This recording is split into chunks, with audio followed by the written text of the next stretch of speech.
जय सच्चिदानंद। Good morning.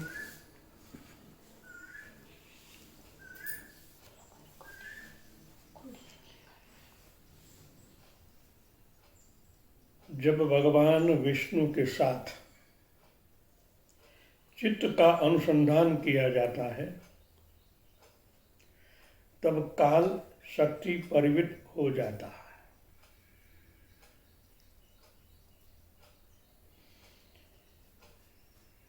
आप सब जानते हैं भगवान विष्णु हमारी बॉडी में कहाँ पर है। भगवान विष्णु नाभि के अंदर शेष शैया पर सोते हुए माँ भगवती लक्ष्मी द्वारा वहाँ निवास कर रहे हैं। इस उपनिषद में ऐसा कहा गया कि जब भगवान विष्णु के साथ चित्त का अनुसंधान किया जाता है तब काल शक्ति परिवर्तित हो जाती है। जब आपकी साधना परिपक्व होने के बाद नाभि केंद्र यानी मणिपुर चक्र में स्थिर होती है,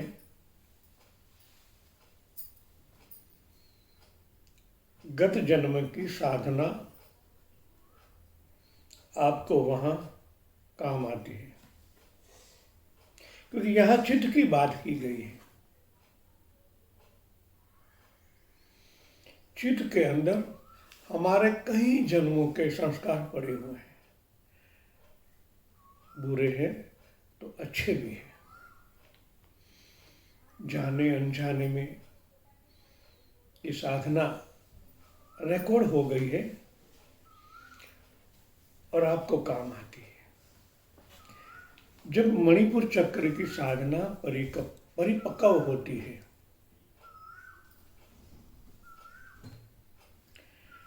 तब चित्त का अनुसंधान मणिपुर चक्र में प्राण स्वरूप विष्णु परमात्मा के साथ होता है। मैंने कहा था ना, प्राण और परम प्राण परमात्मा जब एक होते हैं,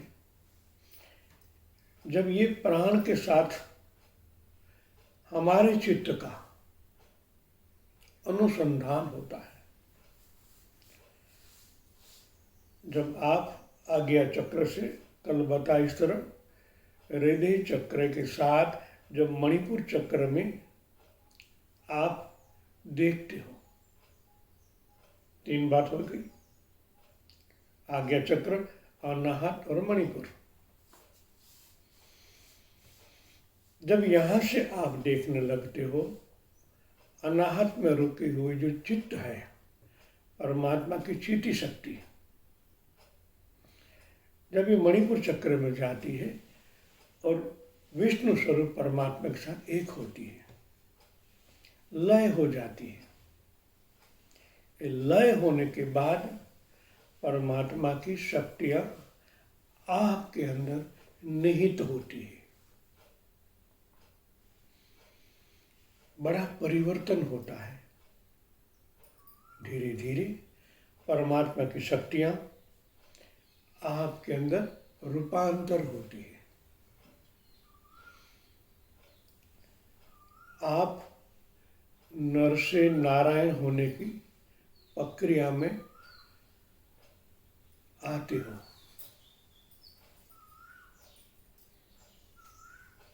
शक्तियां परिवर्तित होती है और आगे कहा है, जिस शक्ति द्वारा भगवान विष्णु विश्व का सर्जन और विसर्जन करते हैं, उसकी नाभि में जीव का प्रवेश होता है। जीव संज्ञादि बाद में आत्म तत्व, जीवात्मा, जीव निकल जाता, आत्म तत्व में रूपांतर होने लगता है। भगवान विष्णु के पास सर्जन और विसर्जन करने की शक्ति है। आप जब परमात्मा के साथ लय होते हो तो ये शक्ति आपके अंदर ट्रांसफर होती है। इसलिए मैंने कहा नर से नारायण बनने की प्रक्रिया नाभि में होती है।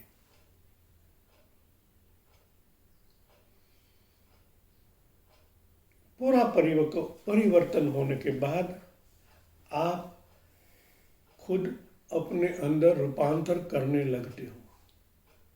आप उनको साक्षी भाव से देख सकते हो।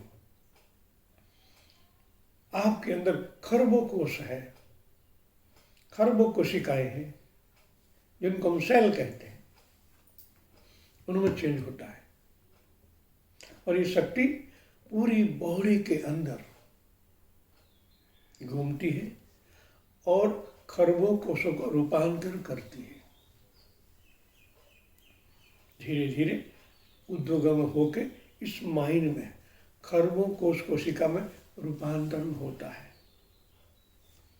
जब ये रूपांतरण संपूर्ण पूर्ण हो जाता है तब आप ब्रह्मांड के अंदर सर्जन और विसर्जन करने की क्षमता प्राप्त करते हैं। कितनी बड़ी बात है। भगवत कृपा सतत आप पर बरसती है। सवाल ये है, खुद को तराशना है, लायक बनाना है। परमात्मा सतत मेरे अंदर है और वही मेरी रक्षा करते हैं, वही मेरा गाइडेंस कर रहे हैं। जब ये आप स्वीकारोगे, मैंने कहा था, पहले भी कहा था, आज भी दोहरा रहा हूं, आप परमात्मा के ये नए स्वरूप को, ये भगवान के आविष्कार को स्वीकार करें। जितना जल्दी इस प्रकाशमय परमात्मा को स्वीकारोगे, इतना ही जल्दी परिवर्तन आपके अंदर, आपके सातों चक्रों में, आपके सातों शरीर में होगा। तो क्यों न ये बात स्वीकारी जाए। मैं वही परमात्मा का संतान हूं और परमात्मा का स्वरूप प्रकाशमय है, प्राण स्वरूप है। मैं डेली साधकों को कहता हूं, आप जितना हो सके दूसरा मंत्र जब हो न हो, और ये जरूर होना चाहिए कि आप परमात्मा के संतान हो। गीता पर भरोसा रखें। भगवान ने खुद कहा है, मैं तेरे अंदर हूं, तो इस बात को स्वीकार लो। शायद आपके मन में ऐसा होगा, भगवत शक्ति जब हमारे अंदर अवतरित होगी तो ये मन आपको हजार बहाने बताएगा। नहीं, ये तो सत्य नहीं है। भला ऐसा हो सकता है? क्या मेरी साधना से विफल गई? और ये साधना से तो मेरे कई काम हुए हैं। आपके मन में, आपका मन आपको सलाह देगा। अभी तक जो मेरे कार्य हुए हैं, मैं इतना पैसा वाला हुआ हूं, मैं इतना प्रज्ञावान हूं, बुद्धिवान हूं, क्या यह सब गलत है? आपका मन आपको ये मशवरा देगा। हकीकत में तो ये है कि आपके गत जन्म के प्रारब्ध अनुसार आपको मिल रहा है। अभी आपने कुछ नहीं किया है। जो मिला है, जो आप भुगत रहे हो, संपूर्ण गत जन्म का प्रारब्ध है। कभी गलत भी होता है, कभी आपको डॉक्टर के पास जाना पड़ता है, ये शरीर नादुरुस्त हो जाता है, तब आप क्या कर सकते हो? तो कहने का मतलब ये है, आपने जो अभी कर रहे हो वो सबको डिलीट करना पड़ेगा।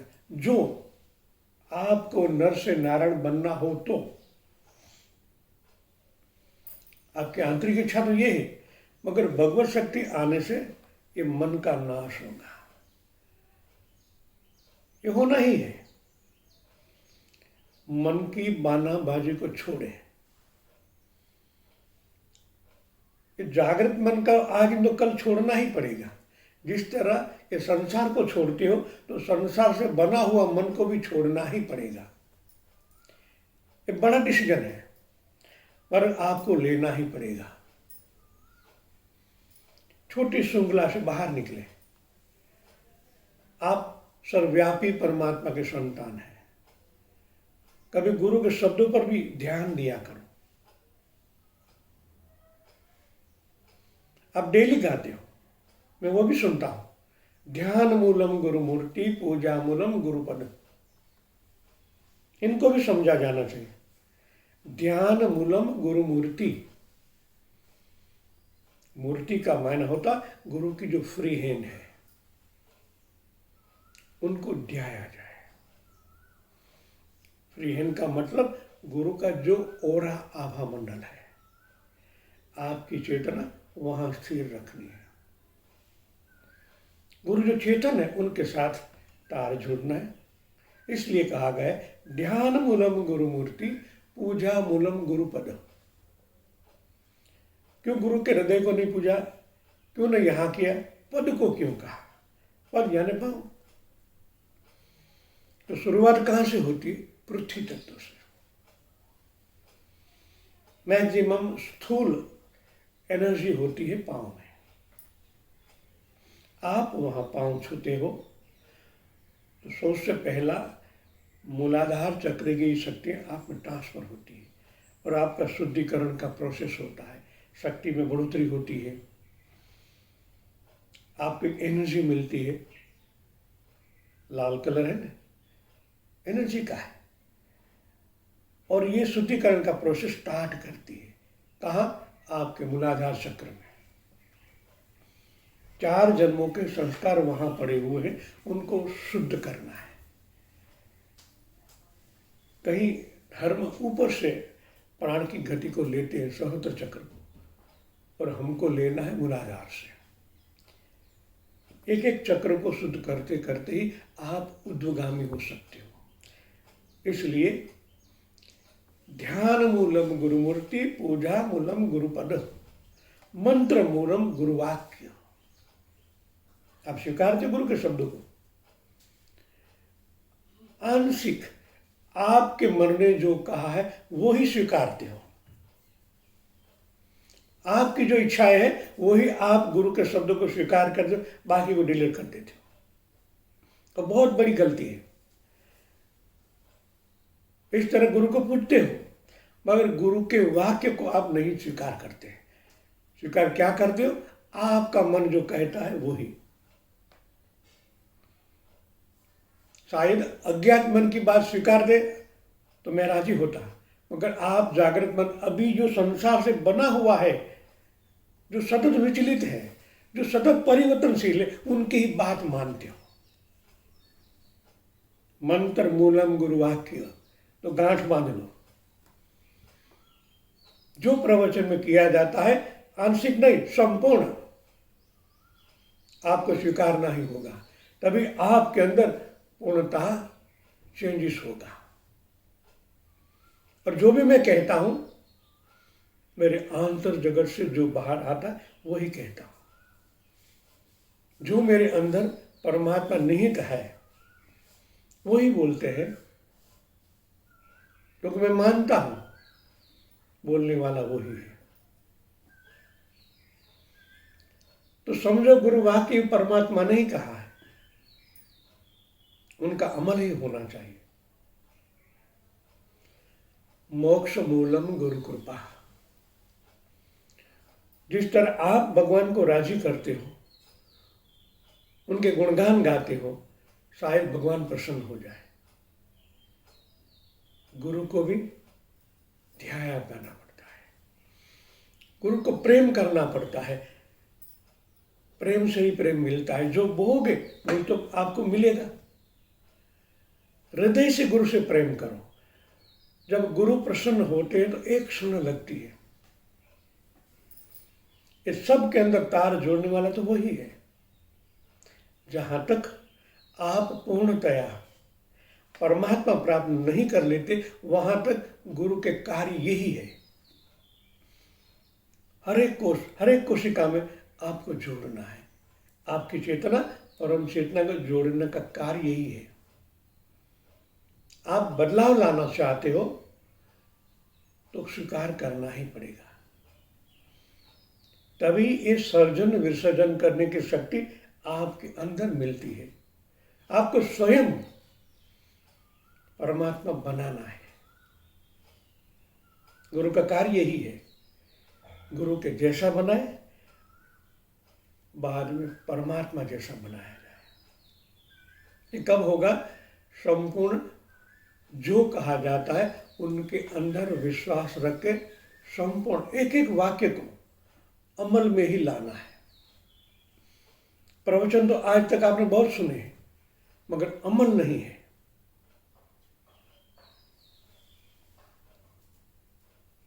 हृदय पर हाथ रख के कहे, आपने दीक्षा ली और आज तक आपने कितने प्रवचन सुने, कितने शिविर अटेंड किया है? ये तो गुरु कृपा है। गुरु आपको शक्ति प्रदान करते हैं और आप गणेश गुरु को याद करके काम करते हो तो काम होता है। जब उनको याद करते हो तभी तो शक्ति ट्रांसफर होती है। क्यों नहीं ये शक्ति परमानेंट आपके अंदर आ जाए? भगवान विष्णु कह रहे हैं, ये उपनिषद कह रहे हैं, मैं नहीं कहता, ये उपनिषद कहते हैं। हमारे ऋषि मुनि जिनके हम संतान हैं, जिनका अनुभव है, वही तो ये कह रहे हैं।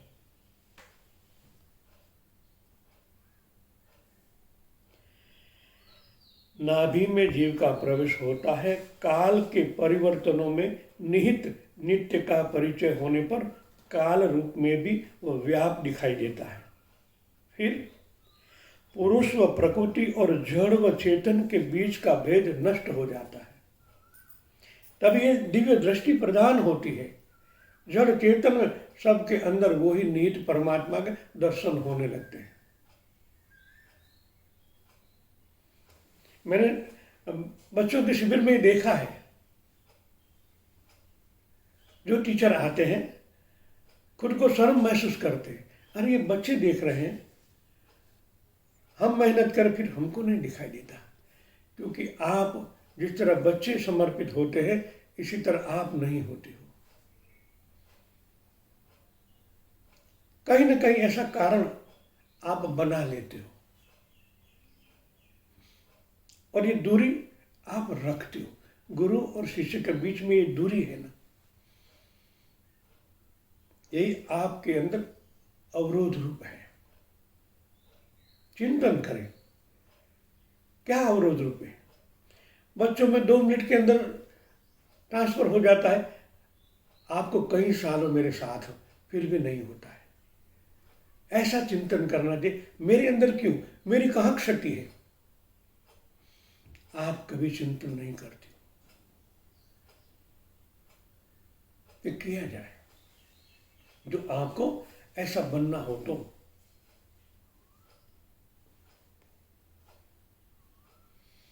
विष्णु के परम स्वरूप के में से प्रकृति और पुरुष के 2 रूप बनते हैं। परमात्मा की एक विचार से जगत पैदा हुआ है, प्रकृति बनी है।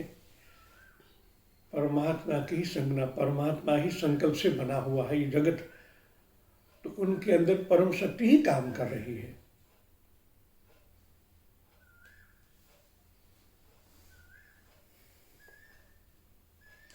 बाह्य युगों का परिणाम इतना विशाल है कि वह मनुष्य की समझ में आ नहीं सकता, परंतु मनुष्य के अंतर में भी सत्य, द्वापर, त्रेता और कलयुग जैसे विभाग होते हैं।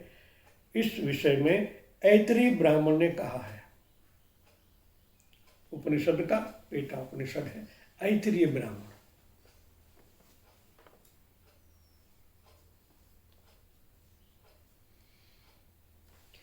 बहुधा मनुष्य जागृत नहीं होता, ज्यादातर मनुष्य सोते हैं। कर्मवश वो टोय की तरह खेलते हैं, चलते हैं, बोलते हैं। इसलिए यहाँ कहा गया कि बहुधा मनुष्य जागृत नहीं होता। जागृत होते हुए भी बेहोशी में जीवन जीते हैं, वह इंद्रियों, मन व बुद्धि के वशीभूत होता है।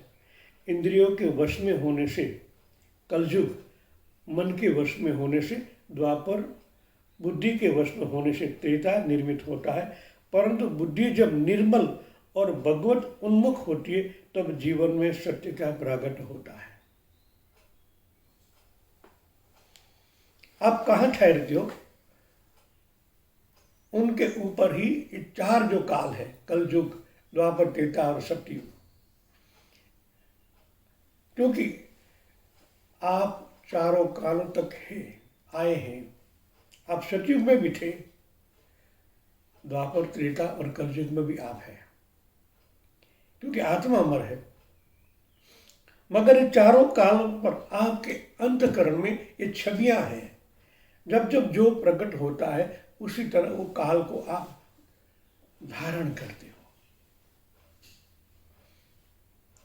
सतयुग में सर्वव्यापी तत्व को ही धारण करना है।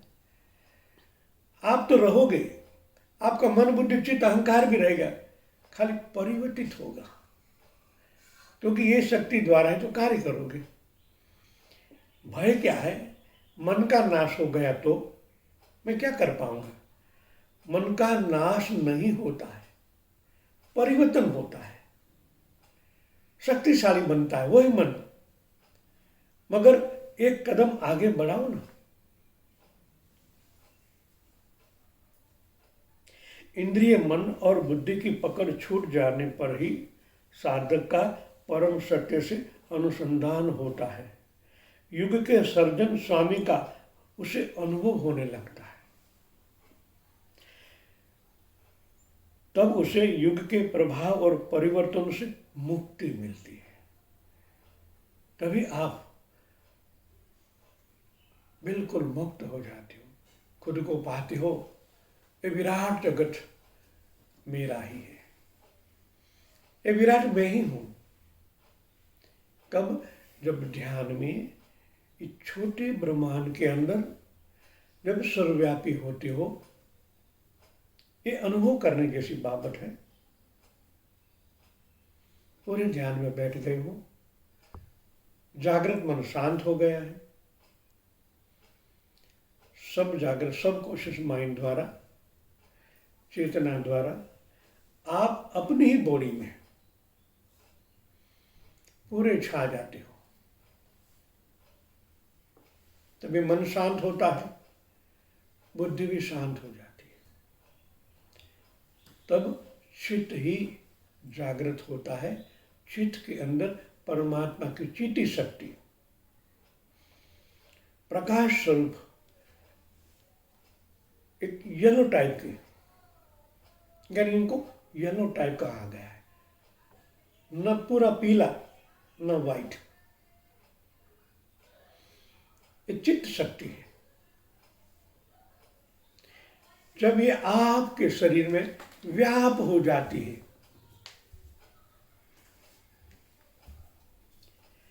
और आप उनका अनुभव कर पाते हो, मैं सब कुछ देख सकता हूं। आप इस शरीर के हर एक कोने में जहां दृष्टि डालते हो वहां का अनुभव होने लगता है। कितनी चेतना वहां काम कर रही है। जिस तरह कोई बड़ी फैक्ट्री में आप जाते हो, उनका मैनेजर आपको पूरी फैक्ट्री बताता है। कभी ऑफिस में ले जाता है तो वहाँ किस तरह ऑफिस वाले काम करते हैं, कोई फ़ोन कर रहा है, कोई देख रहा है। जब मैनेजर की कुटिया हृदय में, वहाँ जाते हो और छोटे मोटे पुर्जे काम कर रहे हैं, आप ये देख पाते हो। जहाँ दृष्टि डालते हो वहाँ पूरी फैक्ट्री आप देख सकते हो। इसी तरह जब चीटी जागृत होती है, ये परम शक्ति है। जब अज्ञात मन उनके साथ जुड़ता है, अभी जागृत सो रहा है, निष्क्रिय है, सब कोशिश माइंड ही जागृत है, वो चीटी के साथ पूरी आपकी फैक्ट्री 75,000 अबज कोष आप अनुभव कर पाते हो। और जहां दृष्टि डालते हो एक सेल के अंदर आप प्रवेश कर पाते हो। एक सेल के भी कितने विभाग है? 7 स्तर है, ज्यादातर 3 ज्यादा एक्टिव है।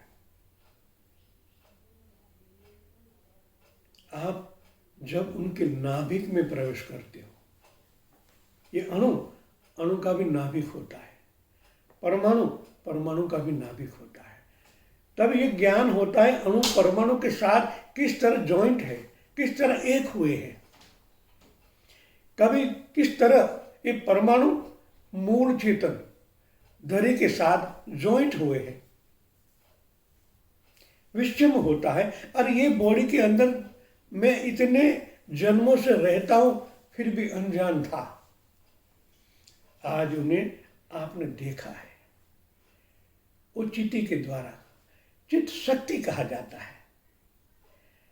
मुक्तानंद स्वामी ने इनको नाम दिया चित्त शक्ति विलास। विलास का मतलब पूरे परिभ्रमण होना। चित्ती कैसा है, उनका कलर कैसे है, उनके स्तर कैसे है। तभी तो इस शरीर के अंदर 7 चक्र, 7 शरीर है, 7 अलग अलग विभाग है। आपने आपकी फैक्ट्री को कभी देखा ही नहीं। बीमारी आई डॉक्टर के पास, डॉक्टर को भी ये पढ़ना पड़ता है, सीखना पड़ता है, प्रैक्टिकल करना पड़ता है, तभी वो निष्णात होता है। आप अपने से ही अनजान है। तो ये भगवत शक्ति के साथ लय होने से ही ये शक्तियां मिलती है। और जहां जिस तरह आप मैनेजर हो, फैक्ट्री में गए, अरे भाई ये अब ये नहीं होना है, ऐसा करो, आप कह सकते हो। ये वस्तु उठा के वहां रख दो, ये बरोबर नहीं है, निकाल दो, कह सकते हो ना। आप जब चेतन हो जाते हो, जागृत हो जाते हो, तो आपके अंदर जो कमियां हैं, जो क्षति है, आप खुद दूर कर सकते हो। ये शक्ति मिलती ही है आपको। आप मेरे पर डिपेंडेंट हैं, गुरुदेव ये तकलीफें दूर कर दो, मैं सहायभूत होता हूं। तब मैं खुद कभी परेशान होता हूं, मैं किसको कहूं? मैं खुद कर लेता हूं। मेरे को मालूम पड़ता है कि कहाँ किस तरह कहाँ गड़बड़ हो रही है, कहाँ चल रही है, दुरुस्त किया जाए। तो ये शक्ति आपको मणिपुर चक्र से मिलती है। मणिपुर चक्र पर आपका कंट्रोल आ जाता है। जब मणिपुर चक्र में आपका कंट्रोल आ जाता है तो आप दूसरे के मणिपुर चक्र में चेंजेस कर सकते हो। आप डेली ध्यान करते हो, 7 चक्रों में आवागमन करते हो, आज लगता आहा बहुत अच्छा अनुभव हुआ, मगर अनुभव हुआ है, उस चक्र पर आपका कंट्रोल नहीं है। ये शक्ति तभी मिलती है 7 चक्रों पर आपका कंट्रोल होना चाहिए। इस प्रकृति में भी 7 पर है। जब यहां कंट्रोल आता है तो ब्रह्मांड के अंदर चेंज करने की शक्ति ही आपको मिलती है। पंचवायु को आपके हिसाब से चेंज कर सकते हो, कहाँ किसको रखना है, कहीं नहीं रखना है, आप निहित करते हो। ये होता ही है, बहुत बड़ी बात है ये, और होता ही है। तो आज से दृढ़पण ले लो, गुरुवाक्य केवलम,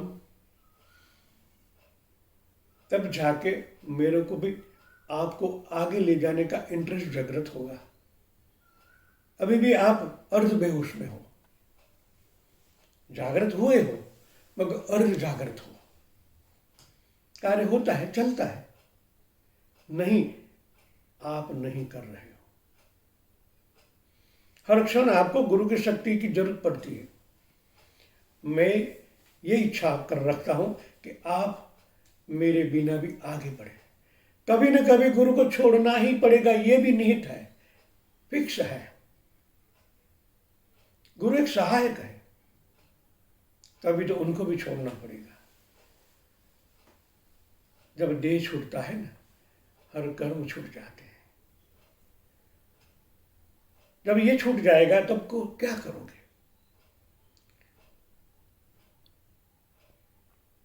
जागृत हो जाओ, चिंतन करो, ईश्वर को सहायभूत करो, सहायता मांगो, होगा ही। आज यहाँ से मैं क्षमा चाहता हूँ, आधा घंटा ऊपर हो गया है, कल फिर मिलेंगे। तो ये चिंतन करना है, जाते बैठते सोते, कभी कुछ कार्य कर दो, कैसे कभी बैठे हो तो एक दूसरे के साथ मशवरा करो, गुरु ने क्या कहा, मेरी समझ में ना आया, या गुरु से प्रार्थना करो, गुरुदेव ये फिर से समझाओ, मैं तैयार हूँ। मगर आप कभी प्रश्न करते ही नहीं हो, मेरे को ऐसा लगते हो मेरे से आप बड़े ज्ञानी हो, क्योंकि प्रश्न उठते ही नहीं आपके अंदर, ऐसा है ना। तो चिंतन करो। जय सच्चिदानंद।